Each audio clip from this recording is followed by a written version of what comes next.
Okay, well, I'm pleased to be joined by Tom Whitlock, President of Damon Farber Associates, and Principal Jeff McMenimen. Did I pronounce your name correctly? You got it right. All right. Well, Tom and Jeff, thanks for joining me today. Appreciate it. Well, wanted to talk to you a little bit, especially about some of the work you've been doing, redesigning mall spaces here in Minnesota and elsewhere. But I wonder if one of you could just tell us a little bit, first of all, about Damon Farber, how long you've been in business, and what types of work you normally do. Sure. Thanks, Brian. So Damon Farber is a 41-year-old company located in downtown Minneapolis for a landscape architecture and urban design firm. The firm founder, Damon Farber, really started the firm based on the idea that a collaborative process will yield better results. So he really built the firm around collaboration with architects on a wide variety of projects, from campus planning to higher education, multifamily housing, corporate campus work, healthcare, really kind of anywhere architects are practicing, we were there to kind of support what they were doing. And then I took over 12 years ago, and the firm has really evolved over the last 12 years to focus additionally with the clients that we already had around the architecture space, but then also on urban design projects. Jeff leads our urban design practice, and then parks and open space and plaza space. So that represents a good chunk of our work today as we've expanded. So we're located in downtown Minneapolis, have been for our whole existence. And I don't know. We have a new office in Madison, Wisconsin, as Okay. of 2023. And we work around primarily around the five-state region, but we do work around the country on a variety of different kinds of projects, like campus planning and design work, and some federal facilities as well. Okay. And so, as I mentioned in my brief introduction there, I understand you've been working on some pretty interesting and innovative projects around mall spaces.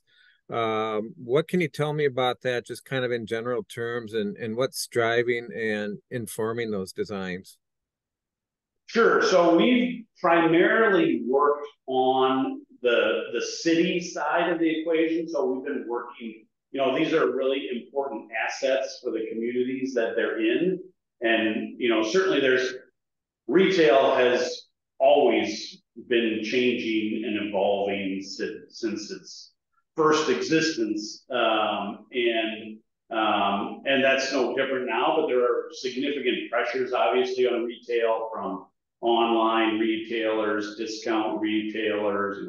Obviously Amazon has taken a big chunk of that, and the impact of COVID on that has even sort of sped that process up. So there's been a lot of malls in our region that have struggled and are looking to kind of reinvent themselves. And so these communities are looking at these big chunks of real estate and wondering why they're not evolving quicker.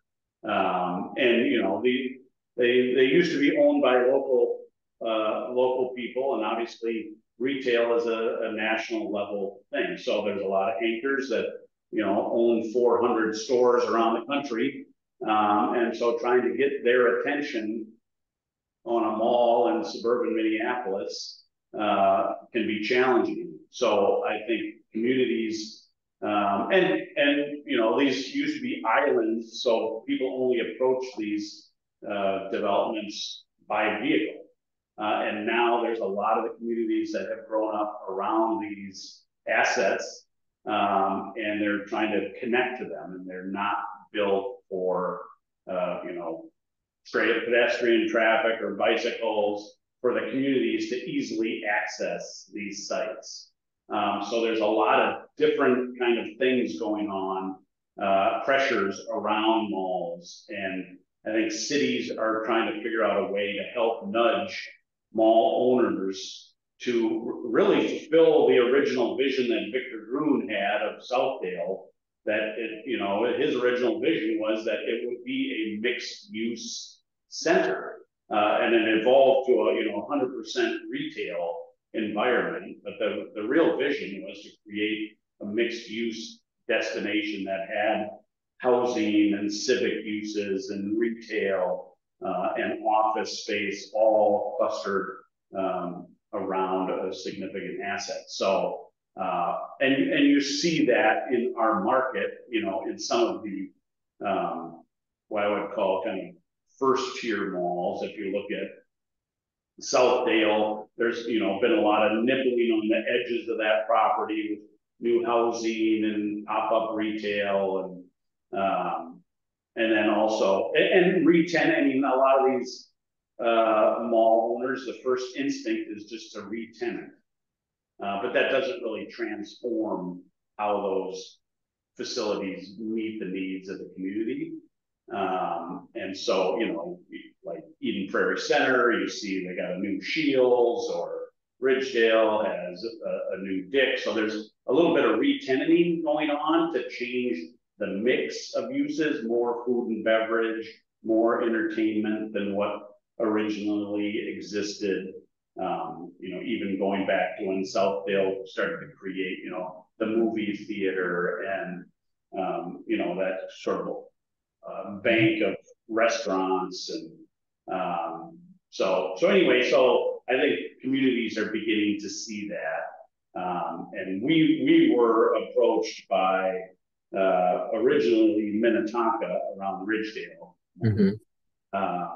And we worked with a architect in Seattle and a market analysis group out of Portland to do sort of a ULI 1 week study on how that can better serve the needs of the community. So, and then from that, I think the city of Burnsville saw the challenges with Burnsville Center, and they hired us to do a similar study for them. And then Blaine, saw what's happening with Northtown Mall, and they saw the work that we had done for Minnetonka and Burnsville and hired us to look at Northtown. So what can you tell us about one of the projects I noticed on your website? You mentioned Minnetonka, and I believe they call it Ridgedale Commons. What can you tell us about that specifically and some of the work you've done there?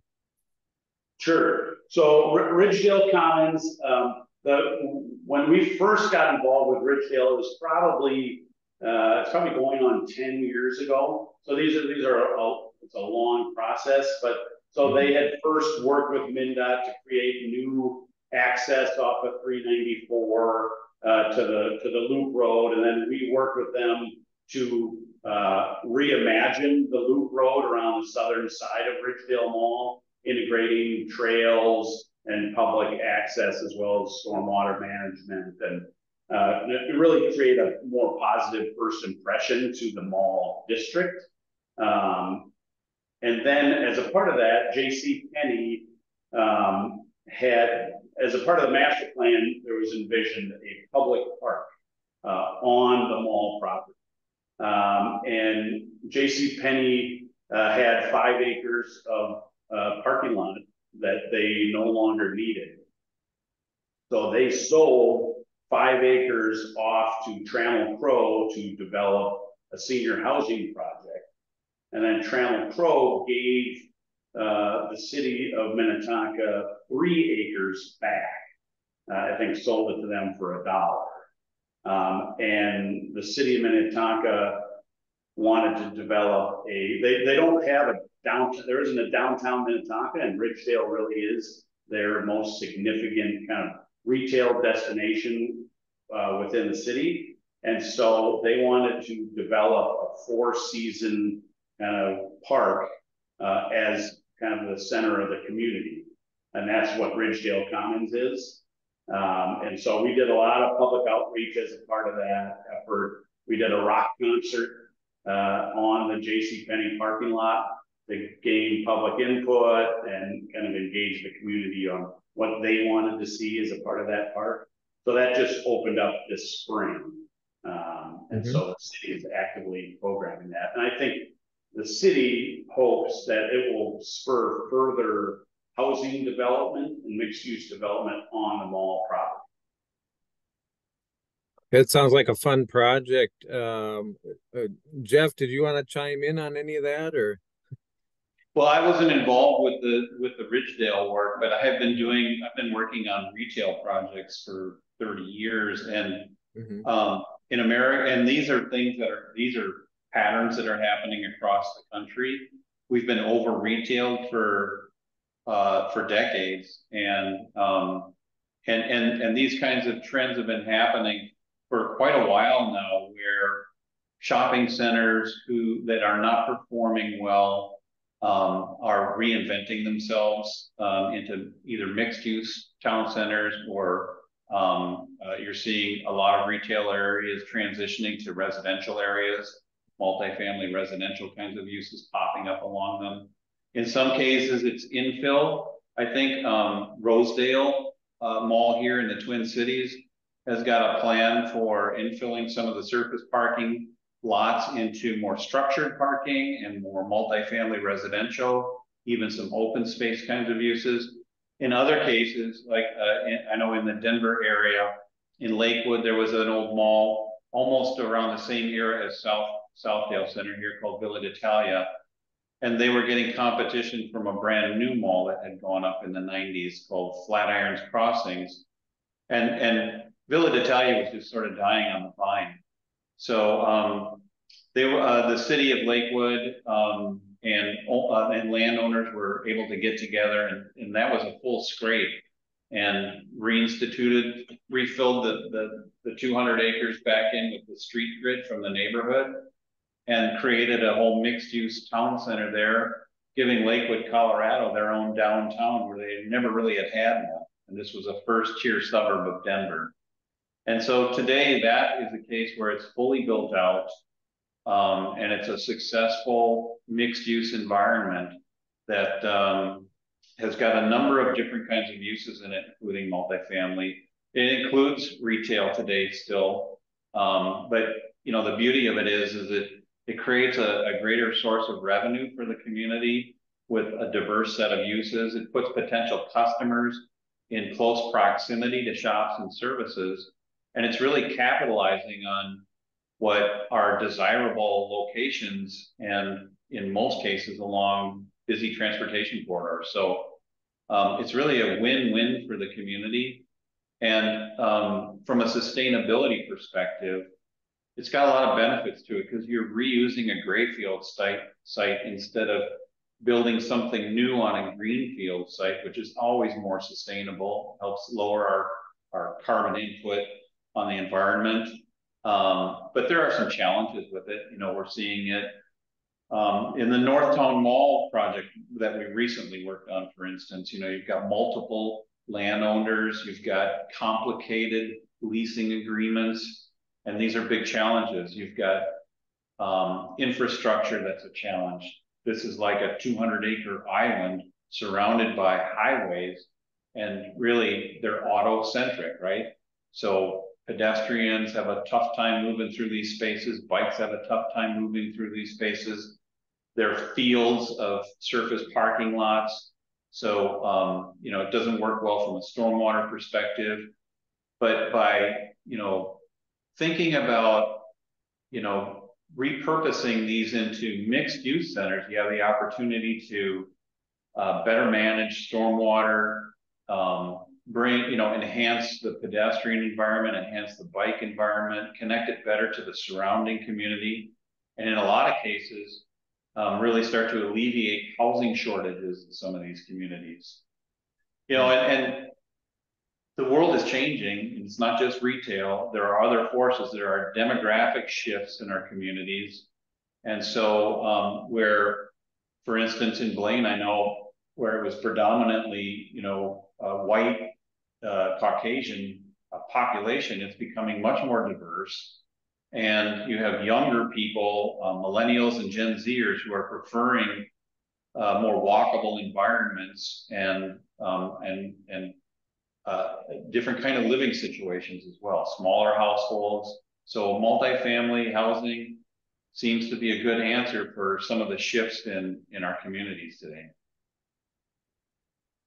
Yeah, and to your point, there are a lot of different layers to this, right? Which is part of what makes it challenging. You've got, of course, the landowners, the public, the city, a lot of different interested parties that you have to somehow include hear all those voices to come up with a vision that works for the greater good for the community, right? I mean, that's so. What else are you working on these days? What other projects, either a mall or anything else that you're working on that's that you wanted to talk a little bit about? Sure. Oh gosh. What are we working on? Well, I mean, our practice is very diversified. I think one of the other kind of unique things coming out of COVID is just the pressure on office and for corporations to be rethinking kind of how they meet the needs of their employees who may be working from home, or maybe, how to draw them to the office. So our work for corporations has been sort of twofold. One, how to bring people back to the corporate campus, and what are the kind of amenities that will help draw people back to the campus. So we've been working with a variety of corporations across this region on enhancing their campuses to better meet the needs of kind of their diverse employees. And then I think that the other thing that we're working with is that a lot of these corporations have excess space, and they're trying to figure out what they're going to do with their space, and whether they shrink or sublease, or something in between. So I don't know, Jeff, if you want to talk about some of the work you're doing in Appleton. Sure. So we're working for a Fortune 500 company in Appleton, Wisconsin, that has a 600-acre parcel that had a large corporate office in the center of it. It only utilized up about maybe 40 acres of that 600 acres. And they've been there for decades, and their building is about 700,000 square feet. They used to have about 1,700 people coming to work in that office every day. And since the pandemic, it's down to about 200 or 300 people coming into that office every day. And so they are in the process of considering downsizing and developing the property that they own, and then building a new office there that is part of a mixed-use environment.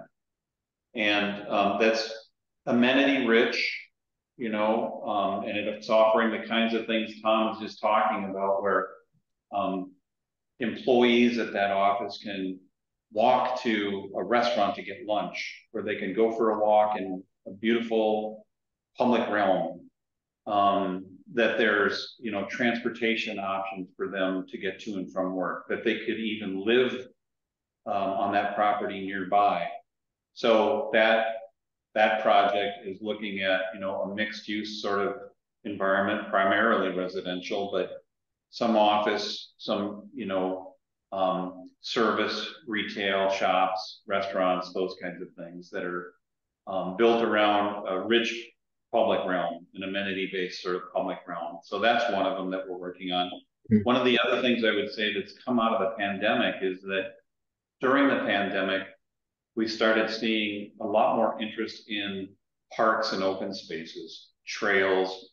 And so a lot of the communities that we work with are looking to enhance their park and trail systems. And so there's been a lot of work in that area for us as well, whether it's system planning, capital improvement planning in those parks, for the idea of developing new kinds of park spaces that are needed to address, again, these demographic shifts in communities, right? You know, as your community changes, you need to offer amenities and park services and programs that start to address those changes. One of those changes is really our aging communities, right? We're getting older. And so there are different needs that we need to be building into these park systems and programs. So we have a lot of work in those as well. And I would just add, Brian, I think one of the other areas that we're finding ourselves getting involved in is more projects around resiliency and kind of restoration of some of our waterways in this region. So we're currently working with the Minnetonka Creek Watershed District on an innovative project in Hopkins, which leverages the site they had to treat over 400 acres of stormwater that used to just dump directly into the creek, and to divert that and use it as an amenity and as a kind of organizing feature for a redevelopment along the Southwest LRT line and the Cedar Lake Trail in Hopkins. And then we're also working on Phelan Creek in St. Paul working with native communities to daylight that creek from where it leaves Lake Phelan and works its way towards the Mississippi. So we're working on the first kind of 2 segments of that to daylight that creek and restore the landscape. And then further down the creek, we're actually working on the redevelopment of the Hams Brewery site, which also sort of engages that creek corridor. So there's a lot more sort of resiliency projects that we're getting involved in. Well, those sound like some great projects throughout the Twin Cities then. And you mentioned Wisconsin. How many different states are you working in right now? I know that you're primarily in Minnesota and Wisconsin, right? But it sounds like you've got this national reputation too for some of the work you've been doing. And is that opening up doors? Yeah, I mean, a lot of it comes from our relationships locally, but we're working on housing in 3 apartment projects in Naples, Florida. We do a lot of multifamily housing, a lot of work on amenity spaces on the rooftops of those projects. So we've done housing projects in Chicago and Cleveland and Pittsburgh, Cincinnati, and now Florida. And then I think the other area of our practice that is expanding is higher education. We're working on the University of Delaware campus right now. We've been doing some work for the University of South Carolina. And then a lot, obviously, locally, the University of Minnesota, the Minnesota State system, and then now some new work on private colleges in Wisconsin. So there's a lot of different parts of our practice that are going. We've done a fair amount of work at St. Thomas University. Yep. Been working at St. Thomas for years, for decades. Okay. And they're doing the new, is it the ball fields there by the Highland Bridge? And are you working on that or any? We are not working on that project. You know, they're working on the Ice Arena project, I think, with Ryan companies. But we've done a few dorms for them and did their chapel renovation. Did their quad range. Yeah, redid 2 of their quads. Yeah. Okay. A lot of stuff going on.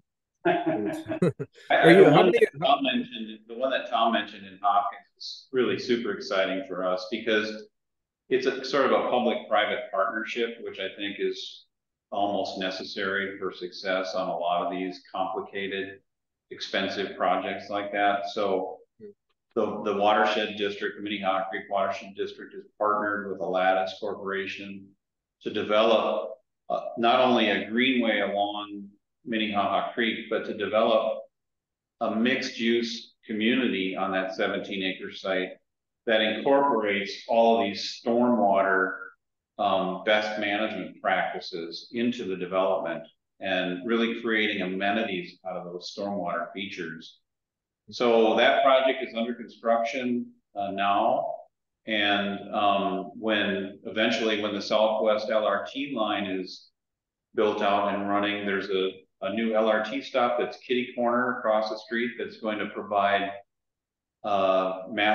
public transportation for folks that end up living and working in this place. So it's really a cool project. You could live there and not have to own a vehicle and be able to get around to employment centers and sports venues or whatever in this community. So we're pretty excited about that one too. Yeah, definitely. Well, and we've covered a lot of ground here. Any parting thoughts before I let you go, Tom and Jeff? No, I just think we're really proud about how our practice has evolved over 40 years. And, having the, good fortune to work on such a wide variety of projects, and with so many great local partners. This is really a great community when it comes to development and architecture and engineering. So we're just proud to do our part of it. Well, great. Well, good luck with all your projects, and hopefully we can chat again soon. Yeah. Thanks, Brian. Thank you. Have a good day. All right. Thanks, Brian.